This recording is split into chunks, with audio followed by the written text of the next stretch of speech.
Hello മക്കളെ, അപ്പോൾ എല്ലാവർക്കും മെച്ചപ്പെട്ട പുതിയ ഒരു വീഡിയോ സെഷനിലേക്ക് സ്വാഗതം. കെമിസ്ട്രി എങ്ങനെയാണ് പഠിക്കേണ്ടത് ഈ ഓരോ വിഷയത്തിനെ കുറിച്ചാണ് നമ്മൾ ഇന്ന് ഡിസ്കസ് ചെയ്യുന്നത്. പല കുട്ടികളും നമ്മളോട് പറയാറുണ്ട്, സാർ കെമിസ്ട്രി എങ്ങനെയാണ് പഠിക്കേണ്ടത്, കെമിസ്ട്രി ഓർത്തെടുക്കാൻ കഴിയുന്നില്ല, ഇനി ഓർത്തെടുത്താലോ അത് കൃത്യമായിട്ട് എഴുതാൻ കഴിയുന്നില്ല. എല്ലാ പ്രശ്നങ്ങൾക്കുമുള്ള പരിഹാരമായിട്ടാണ് ഞാനിത് വന്നിരിക്കുന്നത്. ഇതിനുവേണ്ടി നിങ്ങൾ ചെയ്യേണ്ടത് ഇത്രമാത്രം: ഈ വീഡിയോ ആദ്യം മുതൽ അവസാനം വരെ സ്കിപ്പ് ചെയ്യാതെ കാണുക എന്നുള്ളതാണ്. അപ്പോൾ എല്ലാവർക്കും കെമിസ്ട്രി എങ്ങനെയാണ് പഠിക്കേണ്ടത് എന്നുള്ള വിഷയത്തിലേക്ക് സ്വാഗതം. അതിന് മക്കളെ, ആദ്യം നിങ്ങൾ ശ്രദ്ധിക്കേണ്ട ഏറ്റവും പ്രധാനപ്പെട്ട ഒരു കാര്യം ഇത് തന്നെയാണ്. ഏതാണ്? Start by understanding the basics. അല്ലെ, കൃത്യമായിട്ട് ബേസിക്സ് അറിയുന്നുണ്ടോ എന്ന് നിങ്ങൾ സ്വയം ചോദിക്കുക എന്നുള്ളതാണ്. അല്ലെ, ഇപ്പൊ പുതിയ ചാപ്റ്റർ ഒക്കെ തുടങ്ങുന്ന സമയത്ത്, പുതിയ ഒരു അധ്യായം തുടങ്ങുന്ന സമയത്ത് നിങ്ങൾ എന്ത് ചെയ്യുക? ആ അധ്യായത്തിൽ പറഞ്ഞിരിക്കുന്ന കാര്യങ്ങൾ മുൻപേ ഞാൻ പഠിച്ചിട്ടുണ്ടോ എന്ന് നിങ്ങൾ സ്വയം ഒന്ന് ചോദിക്കുക. അല്ല സാർ, ഇനി അറിഞ്ഞില്ലെങ്കിലോ? അറിഞ്ഞിട്ടില്ലെങ്കിൽ നിങ്ങൾ ചെയ്യേണ്ട കാര്യം ഇത്രയാണ്: പഴയ ടെക്സ്റ്റ് ബുക്കുകൾ നിങ്ങൾ നോക്കേണ്ടി വരും. ടെക്സ്റ്റ് ബുക്കുകളിലൂടെ കണ്ണോടിക്കുക. അല്ലെങ്കിൽ നിങ്ങൾക്ക് എന്ത് ചെയ്യാം? ടീച്ചേഴ്സിനോട് ചോദിക്കാം. ഇനി അതുമല്ലെങ്കിൽ ഗൂഗിൾ സെർച്ച് ചെയ്യാം. ഇനി അതുമല്ലെങ്കിൽ യൂട്യൂബിൽ സെർച്ച് ചെയ്യാം. ഓക്കെ, അപ്പൊ ഈ കാര്യങ്ങളൊക്കെ ഉപയോഗിച്ച് ഏതെങ്കിലും ഒരു കാര്യമോ അല്ലെങ്കിൽ ഒന്നോ രണ്ടോ സോഴ്സുകൾ ഉപയോഗിച്ചിട്ട് ബേസിക് ഉറപ്പിച്ചതിന് ശേഷം മാത്രം എന്ത് ചെയ്യുക? നിങ്ങൾ ആ ചാപ്റ്ററിലേക്ക് കയറുക. അതിനു മുമ്പേ എന്ത് ചെയ്യണം? നിങ്ങൾ പുതിയ ചാപ്റ്റർ ഒക്കെ തുടങ്ങുന്ന സമയത്ത് അല്ലെങ്കിൽ തുടങ്ങാൻ പോകുന്നതിൻ്റെ ഒരു 2 ദിവസം മുമ്പെയെങ്കിലും അതിൻ്റെ കൃത്യമായിട്ടുള്ള ബേസിക് നിങ്ങൾ മനസ്സിൽ ഉറപ്പിച്ചു കഴിഞ്ഞാൽ തുടക്കം അടിപൊളിയായി. ഇനി രണ്ടാമതായിട്ട് ശ്രദ്ധിക്കേണ്ട ഏറ്റവും പ്രധാനപ്പെട്ട കാര്യം: മേക്ക് എ ഓർഗനൈസ്ഡ് നോട്ട്സ്. നമ്മൾ കൃത്യമായിട്ട് ബേസിക്കും കാര്യങ്ങളൊക്കെ മനസ്സിലാക്കി ചാപ്റ്റേഴ്സുകൾ പഠിക്കാൻ തുടങ്ങി. അപ്പോൾ ടീച്ചർ നോട്ട്സ് തരും, ചിലപ്പോൾ നമ്മളോട് സ്വയം എഴുതാൻ പറയും. എന്തായാലും ശരി, അത് കൃത്യമായിട്ട് ഓർഗനൈസ്ഡ് ആക്കി വെക്കുക എന്നുള്ളതാണ്. ഓർഗനൈസ്ഡ് ആക്കുക എന്ന് പറഞ്ഞാൽ വളരെ കൃത്യമായിട്ട് സജ്ജീകരിക്കുക, അറേഞ്ച് ചെയ്യുക. അതാ നിങ്ങൾ ഈ ചിത്രത്തിൽ കാണുന്നുണ്ടാവും, വളരെ ഭംഗിയായിട്ട് കൃത്യമായിട്ട് അണ്ടർലൈൻ ചെയ്തിട്ടുണ്ട്, കൃത്യമായിട്ട് ഹൈലൈറ്റ് ചെയ്തിട്ടുണ്ട്, വ്യത്യസ്തമായ കളറുകൾ ഉപയോഗിച്ചിട്ടുണ്ട്. അതേപോലെ തന്നെ പിക്ചോറിയൽ ഗ്രാഫിക്സ്, അല്ലെ, ചിത്രങ്ങളിലൂടെ അത് കാണിച്ചിട്ടുണ്ട്. ഇങ്ങനെയുള്ള ഒരു നോട്ടിന്റെ ഏറ്റവും വലിയ പ്രത്യേകത എന്ന് പറഞ്ഞു കഴിഞ്ഞാൽ നമുക്ക് എന്താണ്?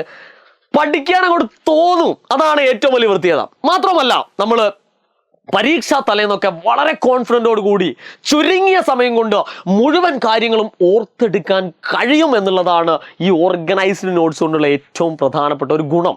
അതുകൊണ്ട് തന്നെ നമ്മളെ നോട്ട്സ് എഴുതുന്ന രീതികളൊക്കെ ഒന്ന് മാറ്റുക. കുറച്ചുകൂടിയും ഒന്ന് നമ്മൾ ഓർഗനൈസ് ആയിട്ട് അതിനെ എഴുതാൻ ശ്രമിക്കുക. അത് ഈ ഒരു രൂപത്തിൽ, അതിന് വേണ്ടിയിട്ടാണ് ഞാൻ ഈ ചിത്രം കൊടുത്തിരിക്കുന്നത്. നല്ല ഓർഗനൈസ്ഡ് ആയിട്ടുള്ള നോട്ട്സുകൾ തയ്യാറാക്കുക. അടുത്തതായിട്ട് remember the reactions by writing. അല്ലെ, അപ്പൊ കെമിസ്ട്രിയെ മറ്റ് സബ്ജക്റ്റുകളിൽ നിന്ന് വേർതിരിച്ച് നിർത്തുന്ന ഏറ്റവും പ്രധാനപ്പെട്ട ഒരു കാര്യമാണ് കെമിക്കൽ റിയാക്ഷൻസ് എന്ന് പറയുന്നത്. അല്ലെ, ഇനി നമ്മൾ പഠിക്കാൻ പോകുന്ന ഒരുപാട് രാസപ്രവർത്തനങ്ങൾ എന്ന് പറഞ്ഞിരിക്കുന്ന ഒരു ഭാഗം ഉണ്ടാവും. അപ്പൊ രാസപ്രവർത്തനങ്ങൾ അല്ലെങ്കിൽ കെമിക്കൽ റിയാക്ഷൻ നമുക്ക് ഒരുപാടെണ്ണം കെമിസ്ട്രിയിൽ പഠിക്കാനുണ്ട്. അത് എങ്ങനെയാണ് പഠിക്കേണ്ടത് എന്നുള്ളത് പലർക്കും ഇപ്പോഴും അറിയില്ല. അതിനുവേണ്ടി മക്കൾ എന്ത് ചെയ്യണം? നോട്ട് ബുക്ക് എടുക്കുക. നോട്ട് ബുക്കിന്റെ അവസാനത്തെ ഒരു 2, 3, 4 പേജുകൾ കെമിക്കൽ റിയാക്ഷൻസിനായിട്ട് ഒഴിച്ചു വിടുക. ഓക്കെ, അപ്പൊ ഇവിടെ നിങ്ങൾ എന്ത് ചെയ്യണം എന്ന് വെച്ച് കഴിഞ്ഞാൽ, ഇപ്പൊ ചാപ്റ്റർ 1 ഏതൊക്കെ കെമിക്കൽ റിയാക്ഷൻസ് ഉണ്ട് എന്ന് കൃത്യമായിട്ട് എഴുതുക. ചാപ്റ്റർ 2 ഏതൊക്കെ കെമിക്കൽ റിയാക്ഷൻസ് ഉണ്ട് എഴുതുക. അങ്ങനെ അവസാനത്തെ 2, 3 പേജുകളിൽ നിങ്ങൾ കൃത്യമായിട്ട് എന്ത് ചെയ്യാം? ഈ കെമിക്കൽ റിയാക്ഷൻസ് അഥവാ രാസപ്രവർത്തനങ്ങളെ അറേഞ്ച് ചെയ്യാം. ഇത് നമ്മൾക്ക് സാധാരണ പരീക്ഷാ സമയത്ത് എന്ത് ചെയ്യും? നമ്മൾ ടെക്സ്റ്റ് ബുക്ക് മൊത്തം അരിച്ച് പെറുക്കി എവിടെ നിന്നൊക്കെയാണോ കെമിക്കൽ റിയാക്ഷൻ അങ്ങനെ പഠിച്ച് എടുക്കുകയാണ് ചെയ്യുക. അതിന് കൂടുതൽ സമയം വേണം. ഈ സമയം ലാഭിക്കാൻ വേണ്ടിയിട്ട് നിങ്ങൾ കുറച്ച് സമയം, ഒരു 1/2 മണിക്കൂറിൽ കുറവ് മതി, നമുക്ക് ആ ചാപ്റ്ററിലെ മുഴുവൻ കെമിക്കൽ റിയാക്ഷൻസുകളും നമ്മൾ എന്ത് ചെയ്യുന്നു? ഒറ്റയടിക്ക് നമ്മൾ പഠിക്കുന്നു. വീണ്ടും ഞാൻ ഓർമ്മിക്കുകയാണ്, കെമിക്കൽ റിയാക്ഷൻസ്, ഇനി വരാൻ പോകുന്ന കെമിക്കൽ റിയാക്ഷൻസ്, രാസപ്രവർത്തനങ്ങൾ മക്കൾ എന്ത് ചെയ്യണം? എഴുതി തന്നെ പഠിക്കുക, വായിച്ചു പഠിക്കരുത്. Okay, next, connect the chemistry with real life applications. അല്ലെ, ഒരു 100% കാര്യങ്ങളും കെമിസ്ട്രി പഠിക്കുന്ന 100% കാര്യങ്ങളും നമ്മുടെ ലൈഫുമായിട്ട് ബന്ധപ്പെട്ട കാര്യങ്ങൾ തന്നെയാണ്. അതുകൊണ്ട് തന്നെ ഇത് ഓർത്തെടുക്കാൻ നമ്മളിപ്പോൾ ഏത് ചാപ്റ്റർ പഠിക്കുന്നു അത് നമ്മളുമായിട്ട് എങ്ങനെ കണക്ട് ചെയ്യുന്നു അല്ലെങ്കിൽ നമ്മളെ എങ്ങനെ ബാധിക്കുന്നു എന്ന് കൃത്യമായിട്ട് നിങ്ങൾ അനലൈസ് ചെയ്യുക. കേട്ടോ.